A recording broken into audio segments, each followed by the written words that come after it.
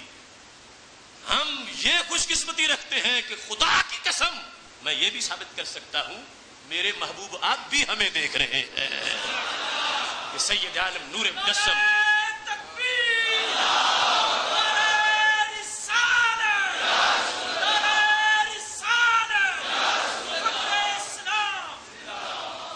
رؤیتہ من ورائہ، وہ پیچھے بھی دیکھ لیتے ہیں. اب یہ ہمارا جو موضوع ہے 46 والا، ابھی اس کی جو ہم نے بیان کیے ہیں امور، ان میں سے صرف 27 بیان ہوئے. 46 بیان کرتے ہوئے اثر ہو جائے گی، پھر رزلٹ بیان ہوتے ہوئے مغرب ہو جائے گی. تو چونکہ وقت پر نماز ہے اس واسطے جتنا بیان ہوا یہ یاد رکھیں. اور اب دیکھیں کہ بظاہر یہ حدیث ان کے مدارس میں پڑھائی جاتی ہے تو وہ اس کا مطلب کیا بیان کرتے ہیں. ان میں کسی میں یہ کیوں شوق نہیں ہے کہ وہ 46 ہیں کیا اجزاء؟ انہیں تو صحیح 46 جو کہا جا رہا ہے کہ جو رویا صالحہ ہے، رویا حسنہ ہے، اچھا خواب نیک مومن کا، یہ نبوت کے 46 اجزاء میں سے ایک جز ہے. تو وہ 46 ہے کیا؟ جن میں سے ایک جز یہ ہے. ان کو یہ تلاش نہیں ہے. اور ہم اللہ کے فضل سے وہ جو واضح حدیث ہے وہ تو واضح رہی. اب جس میں براہ راست کوئی ہیڈنگ ہی نہیں علم غیب کا، بظاہر کوئی لفظ ہی نہیں علم غیب کا، اور اس کے اندر جب اتنی دلیلیں ہیں تو پھر اس کے علاوہ کتنی ہزار دلیلیں موجود ہوگی. اللہ کے فضل سے یہ سعادت ہے کہ دیکھو سوچ کتنی معطر رہتی ہے، خیال کتنا ستھرا رہتا ہے. تلاش جس کی اس طرف ہوتی ہے کہ ہم نے رسول اللہ صلی اللہ علیہ وسلم کے کمالات ڈھونڈنے ہیں اور بیان کرنے ہیں. اور یہ مصروفیت کتنی اچھی مصروفیت، سننا ہے اور یاد رکھنا ہے، آگے پہنچانا ہے. اب دیکھو بخاری شریف کی یہ حدیث شریف اگر عوام کو پکوا دی جائے تو کون ان بیڑیوں کے پنجے کا شکار ہوگا جو کہتے ہیں نبی ہم جیسے، ہم ان جیسے، انہیں کچھ نظر نہیں آتا، ہمیں کچھ نظر نہیں آتا. تم سے پوچھ سکتے ہو کہ بے وقوفو نبی بھی کہتے ہو اور پھر اپنے جیسا بھی کہتے ہو. لفظ نبی ہی پر غور کر لو تو پتہ چلے گا کہ ان کی شان اور ہے، ہماری حیثیت اور ہے. لفظ نبی اس کے اندر اب ایک ذریعہ علم کا وحی کے علاوہ خواب کے ذریعے سے جو سالے بندے کو دیا جا رہا تھا، جب ہم نے اس کے پس منظر کو دیکھا تو کتنی دلیلیں واضح ہیں. محتشم سامعین حضرات، یہ دلیل بیان کرنا، پہنچانا یہ ہماری ڈیوٹی ہے. اور اس سلسلہ میں ادارہ صراط مستقیم جو چند سالوں میں اس نے سفر طے کیا ہے، وہ سارے سیمینارز اور 10,500 سے زائد خطابات تمہارے سامنے ہیں. اس کو آگے پہنچانے کی ضرورت ہے. اور اس سے جس قدر گھٹن لوگوں کے اندر اور انہیں اپنی جو موت نظر آ رہی ہے وہ بھی تمہارے سامنے ہے. اور دیکھو میں چونکہ بالکل ایک طالب علم اور حقیر کمزور سا بندہ ہوں، لیکن ہم خاک نشینوں کی ٹھوکر میں زمانہ ہے. ہم نے توحید بیان کی، لوگوں نے سمجھا کہ اب توحید پہ تو یہ قبضہ کر گیا، عقیدہ توحید پہ ہم خالص کا اضافہ کریں تو پھر بچ سکتے ہیں. اب جب وہ خالص کا اضافہ کر چکے تو ہم نے پھر رگڑا لگا دیا، دیکھو اب پہلے خالص نہیں تھی اب خالص بنی ہے۔ تو انہوں نے کہا کہ اب ہماری توحید تب مانی جائے گی جیسے ان کا اشتہار چھپتا ہے عقیدہ توحید سیمینار، ایسے ہی ہمارا بھی چھپے تو پھر دنیا ہمیں سمجھے گی۔ میں کہتا ہوں جس کپڑے میں گند ہو اسے جتنی بھی تہ لگا لو اندر تو وہ کچھ ہی ہے۔ کبھی بھی شراب کی بوتل زمزم کا لیبل لگانے سے وہ زمزم تو نہیں بن جاتی۔ اس واسطے ہم نے جو پیش کیا اللہ کے فضل سے قیامت آ سکتی ہے، سورج مغرب سے طلوع ہو سکتا ہے، ہمارے کسی ایک دلیل کا بھی کوئی جواب نہیں دے سکتا۔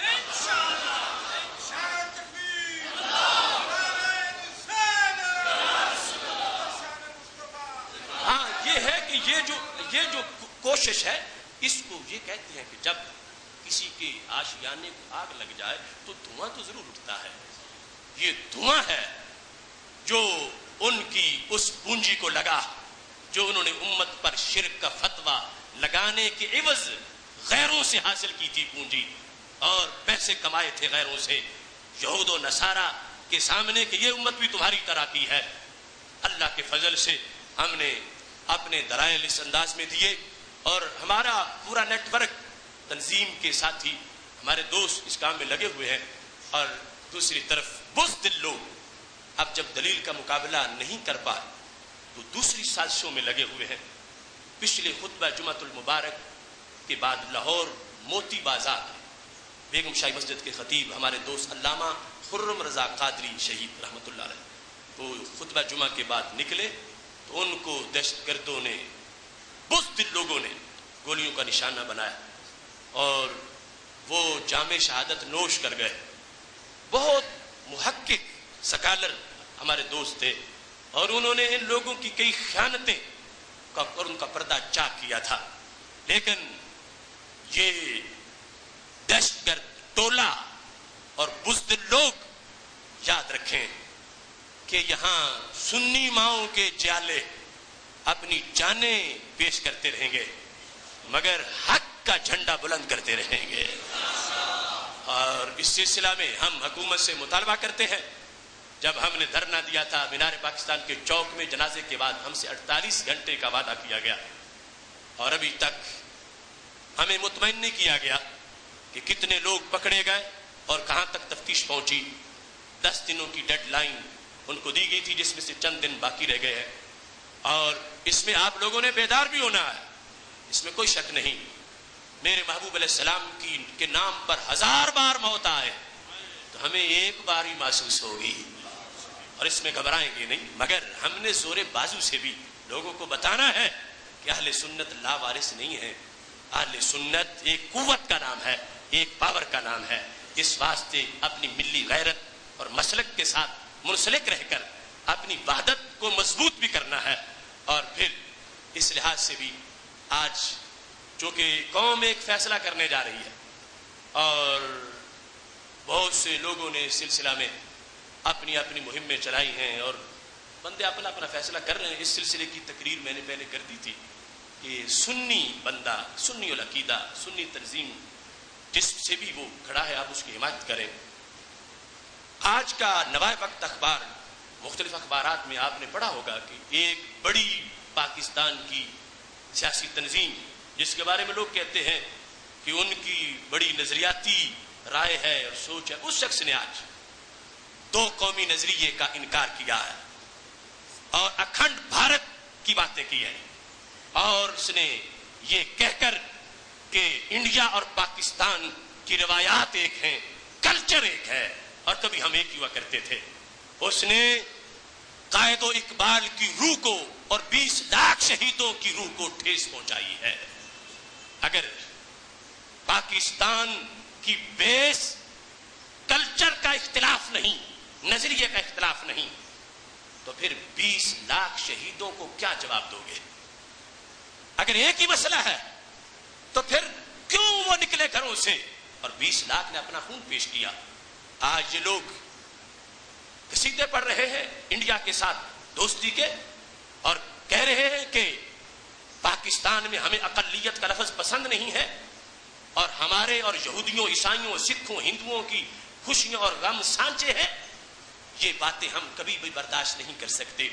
اس بنیاد پر سونا جنگل رات اندھیری چھائی بدلی کالی ہے، سونے والوں جاگتے رہنا چوروں کی رکھوالی ہے۔ آنکھ سے کاجل صاف چرا لیں یا وہ چور بلا کے ہیں، تیری گٹھڑی تاکی ہے اور تو نے نیند نکالی ہے۔